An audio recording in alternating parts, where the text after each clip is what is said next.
നമ്മുടെ രാജ്യത്തിന്റെ കിഴക്കൻ സംസ്ഥാനമായ മണിപ്പൂർ 3 വർഷത്തിലേറെയായി തുടർച്ചയായ വംശീയ ആക്രമണത്തിന്റെ പിടിയിലാണ്.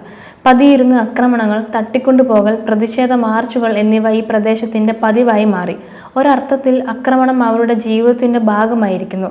അടുത്തിടെ നാഗാ സമുദായത്തിൽ നിന്നുള്ള നിരവധി പേരെ തട്ടിക്കൊണ്ടുപോവുകയും അതിൽ 2 പേരുടെ വികൃതമാക്കപ്പെട്ട മൃതദേഹങ്ങൾ കണ്ടെത്തുകയും ചെയ്തു. കഴിഞ്ഞ ഏതാനും ആഴ്ചകളായി മെയ്തി, കുക്കി ജനതകൾ തമ്മിലുള്ള സംഘർഷത്തിൽ മൂന്നാമതൊരു വംശീയ വിഭാഗമായ നാഗകൾ കൂടി ഉൾപ്പെട്ടിരിക്കുന്നു. മെയ് 13-ന് 3 കുക്കി മത നേതാക്കൾ ഉൾപ്പെടെ ഒരു ഡസനിലധികം പേർ പതിയിരുന്നുള്ള ആക്രമണത്തിൽ കൊല്ലപ്പെട്ടു. ഡസൻ കണക്കിന് ആളുകളെ തട്ടിക്കൊണ്ടുപോയി. 2023 മെയ് മാസത്തിൽ കുക്കികളും മെയ്തികളും തമ്മിലുണ്ടായ ഏറ്റുമുട്ടലിൽ 100 കണക്കിന് ആളുകൾ കൊല്ലപ്പെട്ടതിനു ശേഷം ആ മേഖലയിലെ ഏറ്റവും അക്രമാസക്തമായ സാഹചര്യമാണ് ഇപ്പോഴത്തേത്. സംഘർഷം അടിച്ചമർത്താൻ കേന്ദ്ര സർക്കാർ അർദ്ധ സൈനികരെ അയച്ചുവെങ്കിലും അവരും ജനങ്ങളെ വിവിധ ഭാഗങ്ങളായി വിഭജിക്കുന്ന സമീപനമാണ് സ്വീകരിച്ചത്.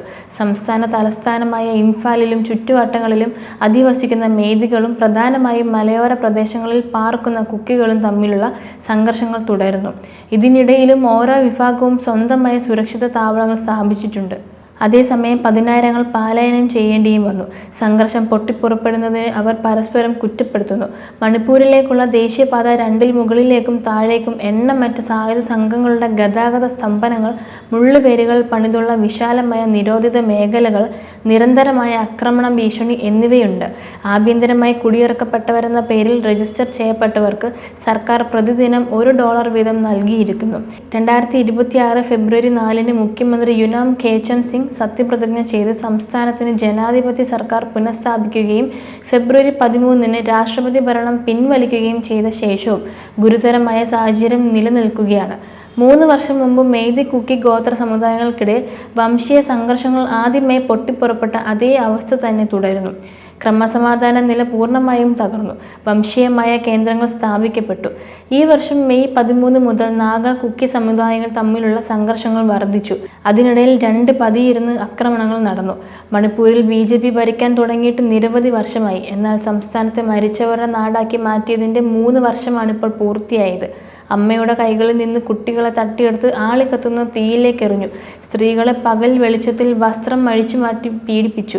വീടുകൾ ചാരമായി. വിശപ്പ് കൊടികുത്തി വാഴുന്നു. ഇവയെല്ലാം അക്രമം ശമിപ്പിക്കുന്നതിനും കുടിയിറക്കം തടയുന്നതിനും മനുഷ്യാവകാശങ്ങൾ സംരക്ഷിക്കുന്നതിനും സംസ്ഥാന സർക്കാരിന്റെ പരാജയത്തെയാണ് വ്യക്തമാക്കുന്നത്.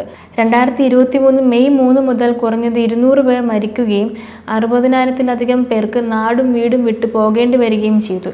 വ്യാപാര സ്ഥാപനങ്ങൾ, ഗ്രാമങ്ങൾ, ആരാധനാലയങ്ങൾ എന്നിവ കത്തിക്കുകയോ ആക്രമിക്കപ്പെടുകയോ കൊള്ളയടിക്കപ്പെടുകയോ നശിപ്പിക്കപ്പെടുകയോ ചെയ്തു.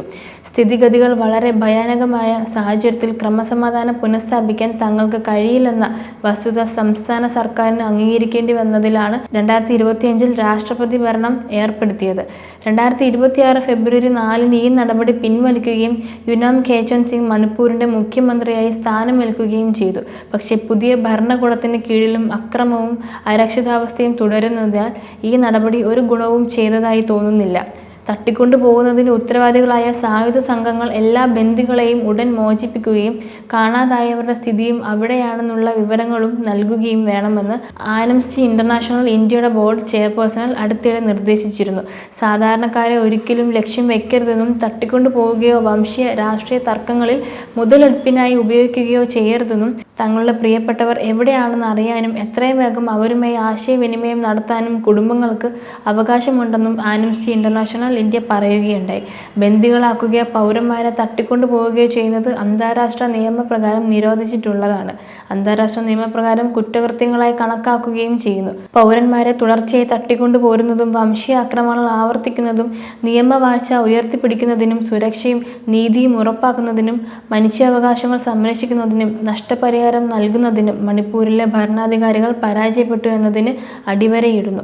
ഈ പ്രശ്നങ്ങളുടെ അടിസ്ഥാന കാരണങ്ങൾ കണ്ടെത്തി പരിഹരിക്കുന്നതിനും അടിയന്തരവും കൃത്യവുമായ നടപടികൾ സ്വീകരിക്കണമെന്നും ആംനസ്റ്റി ഇന്റർനാഷണൽ പറയുന്നു. ഇക്കാലയളവിനിടയിൽ കഴിഞ്ഞ വർഷം സെപ്റ്റംബറിൽ ഏതാനും മണിക്കൂറുകൾ മാത്രമാണ് പ്രധാനമന്ത്രി മണിപ്പൂർ സന്ദർശിച്ചത് എന്ന വസ്തുതയിൽ നിന്ന് കേന്ദ്രത്തിന്റെ നിസ്സംഗത വ്യക്തമാണ്.